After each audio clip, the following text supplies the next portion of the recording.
Hello everyone, I'm Rashmi Mangla. I'm working as an assistant professor for the BBA department of St. Andrews Institute of Technology and Management. The subject that I'll be taking up today is Human Resource Management.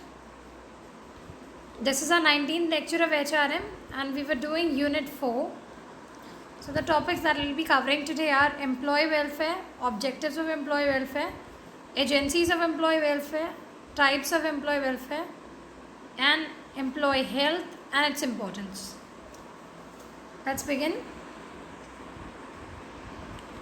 Now, employee welfare, employee welfare basically means whatever the employer, they are making, whatever effort they make for the employees, maybe for their betterment, for their improvement, and for so that they can lead a good life. So whatever efforts the employer makes towards them is known as employee welfare.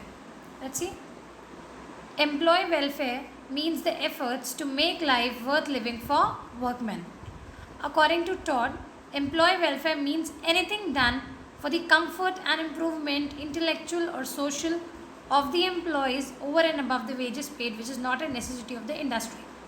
See, apart from the wages, whatever we are doing for the employees, whatever an employer does for his employees, that is a part of employee welfare. The efforts, the extra efforts which he make to make the life worth living for the workmen or for the employees. That's employee welfare. Let's see the objectives of employee welfare. Now the objectives are: employee welfare is in the interest of the employee, the employer and the society as a whole.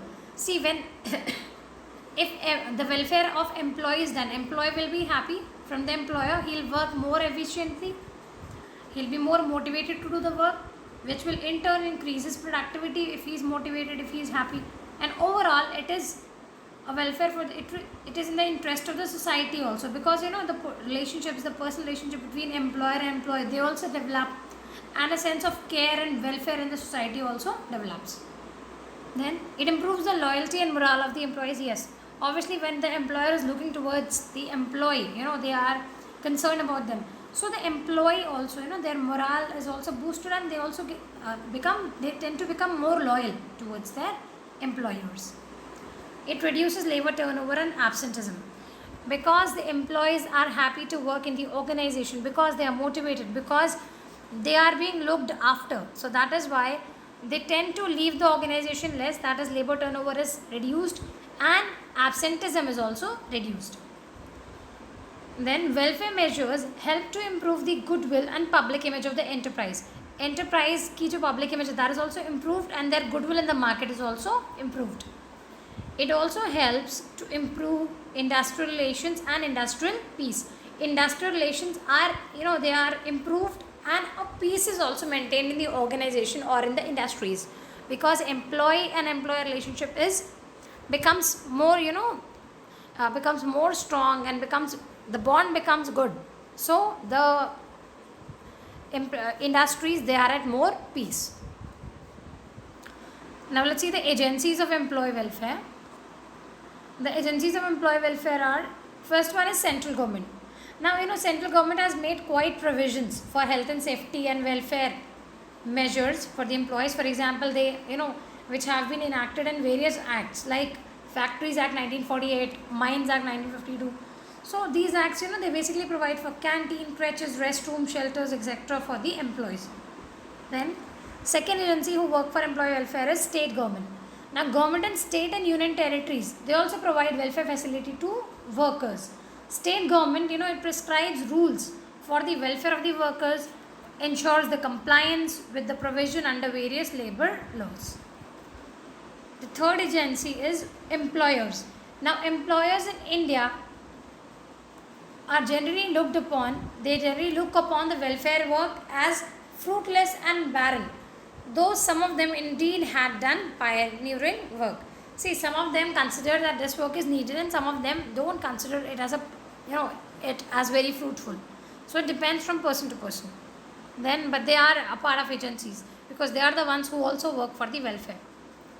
The next is trade unions. Now in India, trade unions have done little for the welfare of workers, but few sound, some of them, the strong ones, they have been the pioneering in this respect. For example, Ahmedabad Textiles Labor Association and Mazdoor Sabha in Kanpur. They are just examples who have worked for the welfare of the employees. The last is other agencies. Now, other agencies, they can be some charitable social service organizations or some philanthropic charitable institutions like Seva Southern Society or YMCA. They are kind of other agencies who also work for employee welfare. Now, let's see the types of employee welfare services.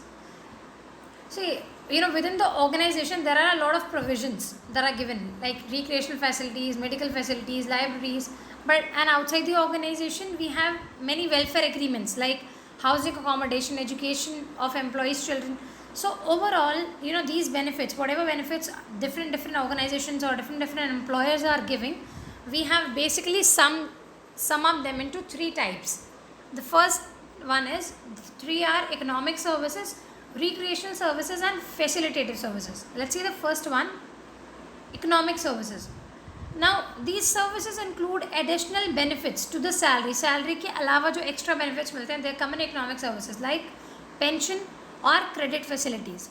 Some organizations have the scheme of family pension, which provide the payment of pension to the family members in case of employee demise. So in case the employee demises, in case of his death, so the family members, they are given a family pension. Then, and not only this, some organizations, they also help the employees to start cooperative society so that they can meet some of the urgent financial needs of the employees. These come under economic services. Next is recreational services. Now, recreational activities are often done for enjoyment, amusement or pleasure and are considered to be fun. They are all fun-filled activities, and whenever these kind of recreational events are, they are taken up in the organization. So at time of these events only, better, you get mingled up with your employees. You are able to contact with, you are able to make contacts with them. Your relationships get better in the work environment. So that's only written over here. More agreeable, informal atmosphere. This kind of informal atmosphere, it is promoted through the contact and relationship built up in the recreational events. So whenever these recreational events are, they happen, then only you have the informal atmosphere in the organization. The last one is facilitative services. Now these are conveniences which the employees ordinarily require. Alright, like we require canteen, restroom, lunchroom, or maybe in canteen the food is given at a fair price, shelter is given for rest. Secondly, we require housing facilities like some banks or some companies, they offer flats for employees, or they give loans at cheaper rate or at a nominal rent.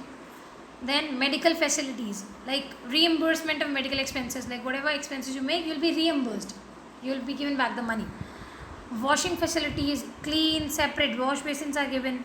Educational facilities, they are given to the children of the employees. Leave travel concession or reimbursement of fares. So all these are the conveniences which are given to the employees. So these all are a part of employee welfare. Now we come to the next topic, employee health and safety. In that we'll be only covering employee health today. Now we know health and safety initiatives, they are a part of strategic approach to HRM.